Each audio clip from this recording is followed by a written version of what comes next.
di dalam agama Islam kata Allah, inna akramakum indallahi atqakum. Yang paling mulia di antara kalian adalah orang yang paling bertakwa. Ini ajaran Islam. Bukan ulama. Ulama itu pengawalnya para habaib. Ilmu di mana itu? Ilmu sing di. Kita opo? Halaman piro? Manuskrip opo? Bahwa yang namanya ulama pengawal para habaib itu dari mana? Tidak ada dalam ajaran Islam. Siapa orang yang dia berilmu, dia tinggi derajatnya. Al-Quran yang mengatakan yarfa'illahu alladhina amanu minkum walladhina utul ilma darajat. Kenapa lafadznya utuh? Bukan lafadznya adalah orang berilmu di dalam yarfa' itu, karena agar orang berilmu tidak sombong. Kadang-kadang Al-Quran mengatakan ulul ilmi qa'iman bil qisti. Itu bukan dalam derajat, tetapi dalam tanggung jawab. Syahidallahu annahu la ilaha illa huwa wal malaikatu wa ulul ilmi. Orang yang punya ilmu, bukan tentang derajat, tapi tentang tanggung jawab. Syahidallahu annahu la ilaha illallah. Tetapi ketika Allah mengatakan tentang derajat seorang berilmu, Allah menggunakan siapnya utuh, agar walaupun kamu tinggi, ingat kamu hanya dikasih ilmu, bukan kamu mempunyai ilmu. Walaupun engkau bekerja keras mendapatkan ilmu, kalau aku tidak kasih, maka engkau tidak akan mendapatkannya. Understand? Siapa kita? Siapa kita? Siapa kita? Nusantara. Nusantara. Nusantara. Nusantara milik kita. Nusantara milik kita. Sejarah Nusantara diambil menang baik. NU Jamiyatuna, NU Jamiyatuna, NU Jamiyatuna. Sejarah NU dirampas husnuzon.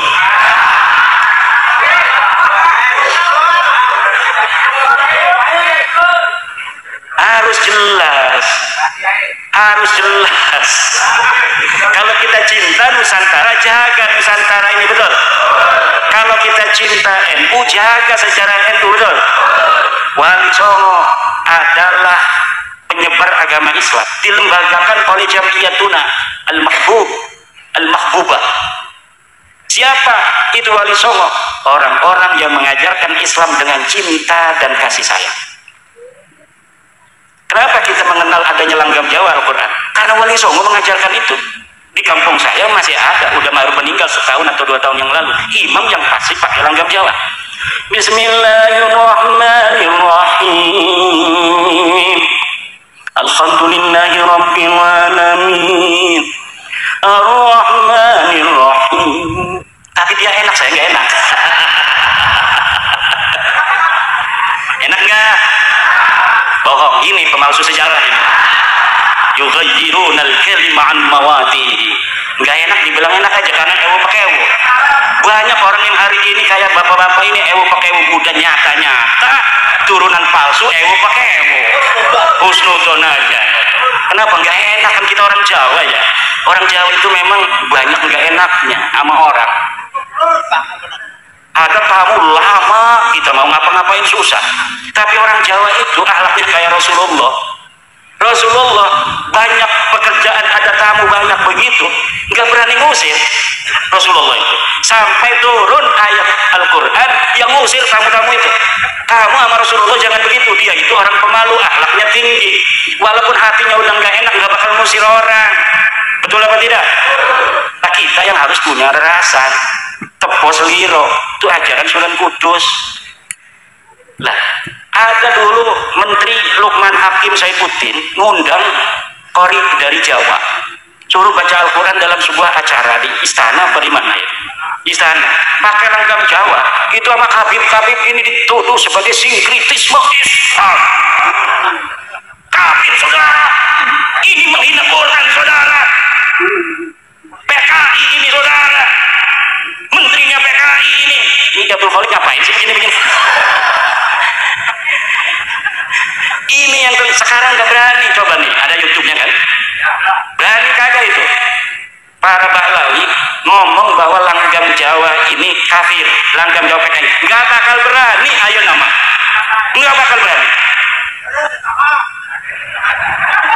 Islam Nusantara digagas oleh Nahdlatul Ulama 2010 mulai digaungkan, 2015 di Jombang dijadiin sebuah tema muktamar.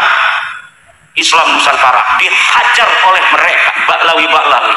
Ini Islam Nusantara, nanti ada Islam Amerika, nanti ada Islam Afrika, nanti ada Islam Jepang. Islam ya Islam, saudara. Betul apa tidak? Hajar apa tidak? Merusak Islam apa tidak PBNU? Merusak, saudara. Islam itu rahmatan lil alamin. Islam itu hanya satu, saudara. Dulu.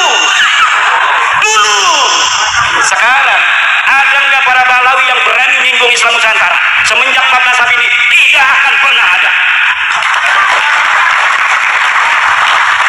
Tidak akan ada dari mereka yang berani nyentil Nahdlatul Ulama. Gak bakal ada, saudara. Kita di Banjar Pramuktamar apa itu Kompes Bahsul Masail bahwa karena negara kita ini negara yang heterogen dan kita ini sudah mempunyai sebuah al-ahdu perjanjian, yaitu undang-undang dasar, maka orang-orang non-muslim kita tidak sebut kafir, kita sebutnya non-muslim. Hajar lagi sama balawi-balawi. Saudara, dia sama mereka PBNU ini sudah kemasukan liberal, saudara, sudah kemasukan PKI. Coba Al-Quran mengatakan ya ayyuhal kafirun, mereka mau rubah ya ayyuhal non-muslim. Mereka dulu begitu, dulu sekali. Sekarang nggak bakal berani ya yang Fali. Datang dicium tangannya, kiai juga bolak balik.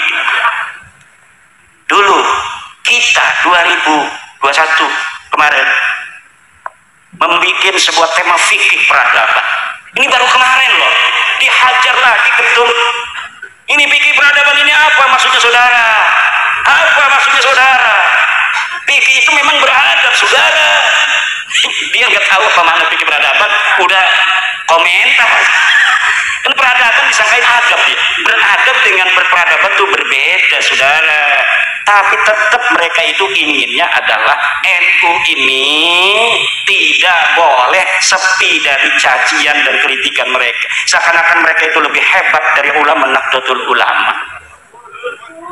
Jangan betul-betul aja. Sekarang saya lihat nggak ada mereka apa saja yang dikerjain Nahdlatul Ulama. Sekarang Nahdlatul Ulama lagi mengadakan acara humanitarianisme Islam, humanitarian Islam, kemanusiaan Islam, nilai-nilai Islam dalam kemanusiaan. Nggak berani. Sekarang nggak berani kritik lagi, saudara. Mana suaranya yang biasa dia mencela kiai-kiai Nahdlatul Ulama, saudara? Kenapa diam? Kemana? Kabur lagi. Al-kaburi, saudara. Nah ini yang terjadi, bapak-bapak. Lah kita sudah tahu bahwa alsinah lisan-lisan mereka pada kiai-kiai kita itu begitu. Wa ma tukhfi suduruhum akbar. Apa yang ada di dada mereka lebih besar lagi dari apa yang telah mereka katakan melalui kata-kata. Apa tuh sebelum wa ma tukhfi suduruhum akbar tuh? Apa yang disembunyikan di dada mereka akbar kepada Nahdlatul Ulama. Walakin katsirun minan nasi la ya'lamun. Tapi banyak yang tidak tahu atau pura-pura tidak tahu. Oh, katanya udah orang bodoh mah nggak usah nyana-nyana dalil. Berarti yang nanya dalil kayak saya, bapak-bapak PWI itu bukan orang bodoh. Yang orang bodoh itu yang nggak boleh nanya dalilnya, ikut aja. Ini nggak tahu bahasa ketum. Kata ketum, udah orang bodoh nggak usah nanya-nanya dalil. Betul apa tidak? Berarti yang nanya dalil orang pinter. Anu minu kama amana subah. Bukan itu maksudnya. Yang tidak boleh nanya dalil itu udah tuh kipin udah ikut aja. Katanya umroh nggak perlu ke Mekah, ke Tarim aja, silakan aja di sana. Kiblatan tardauha hampir aja mau dirubah itu. Coba lihat. Seorang balai ngomong, Allah ketika Nabi Muhammad Shallallahu Alaihi Wasallam menginginkan Ka'bah dipindah, bukan Ka'bah, kiblat dipindah dari Palestina ke Ka'bah. Kemudian dijawab kiblatan tardauha, arah yang engkau inginkan. Arah yang kau inginkan itu bukan Ka'bah.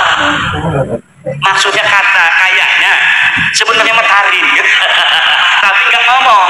Wa ma tukhfi suduruhum akbar. Wa ma tukhfi suduruhum. Di Tahrim itu ada makam para sahabat Nabi. Ada makam para sahabat Nabi. Kenapa makam-makam man syahida badran yang ada di situ sama sekali tidak diekspos? Bahkan itu seperti diumpetin di sana. Yang diagung-agungkan siapa orang yang berziarah ke penjarahan ini tidak berziarah pertama kali kepada Faqih Muqaddam, maka dia tidak akan diberkahi. Jadi walaupun dia katanya mau ke ayahnya, jarak ke pemakaman itu harus ke Faqih Muqaddam dulu. Kalau dia ke makam ayahnya dulu, tidak akan diterima doanya. Padahal di sekitar pemakaman itu ada pemakaman dari zaman dulu, pemakaman para sahabat Nabi. Tapi sama sekali mereka tidak jual. Yang dijual adalah hanya keluarga mereka sendiri. Iya, sahabat Nabi aja digituin. Coba abad ke-5, abad ke-6, abad ke-7 Hijriah. Di mana ketika itu Ali Khalifah Sam ada, di mana ketika Muhammad Shahib Mirbat ada, di mana ketika Faqih Muqaddam ada pada abad ke-7, itu di sana itu ulama banyak sekali yang ditulis dalam kitab Tabaqat Fuqaha Yaman. Terverifikasi ada orang 2 syahid di Tahrim, kemudian diverifikasi ulama-ulama besar di sana, tapi tidak ada satupun keluarga Ba'lawi yang tahunnya sama dengan tahun yang ada di dalam kitab-kitab itu yang ditulis oleh para sejarawan. Banyak sejarawan itu, ada Al-Kamil fi Tarikh, ada Al-Ikril orang Yaman Al-Hamadani, ada As-Suluk fi Tabaqatil Ulama wal Muluk. Banyak nama ulama di Tahrim yang disebutkan, tapi tak ayah orang-orang siji-siji aja keluarga Ba'lawi itu yang dicatat. Bagaimana itu? Kenapa tidak dicatat? Apakah mereka itu ngumpet, mungkin punya ilmu halimunan? Bukan, karena memang mereka tidak ada di sana ketika itu. Mereka mengaku berhijrah di abad keempat, 317 Hijriah. Tapi sebenarnya mereka itu hijrah ke situ itu pada abad ke-6, 500-an Hijriah. Mereka belum itu mencari siapa-siapa, kemudian membangun otoritas di sana dengan mimpi-mimpi di abad 9 bahwa Nabi Muhammad SAW telah datang kepada seorang ulama, kemudian menitipkan Ba'lawi ini kepada seluruh orang-orang Hadramaut. Siapa yang mencintainya sama dengan mencintaiku, siapa yang tidak mencintainya sama dengan tidak mencintai. Lama-lama orang-orang as-sufah itu kemudian masuk ke dalam relung hati. Kenapa? Karena tiap hari, tiap waktu terus diglorifikasi, masuk ke dalam alam bawah sadar. Ini yang akan terjadi kalau umpamanya nanti kita, bahasa masyarakat Tulungagung, masyarakat Nusantara, tidak mempunyai kepedulian terhadap sejarah kita. Kemuliaan orang-orang Jawa yang menurut sebagian para tokoh-tokoh itu Atlantis itu ada di kita. Yang disebut Aristoteles zaman dulu bahwa negeri yang mawaddah, itu baldatun thayyibatun wa rabbun ghafur, itu kerajaan Atlantis yang hilang itu menurut sebagian para pakar itu ada di Jawa. Wallahu a'lam benar apa tidaknya itu memerlukan kajian khusus. Kemudian yang nyata saja yang masih ada bukti arkeologis dari Borobudur, Prambanan, di Klaten itu banyak candi-candi. Ini bisa jadi nanti ini bukan candi, ini sebenarnya adalah tempat khalwatnya Syekh Al-Habib Faqih Muqaddam. Bisa begitu. Buktinya di Gunung Kawi sekarang ada makam Utsman bin Yahya. Di atas situs Mojokerto ada makam Habib. Ini nanti mau dikatakan bahwa sebenarnya Habib ini ada sejak Gajah Mada. Gajah Mada ini marganya Al-Jufri. Bisa jadi ya.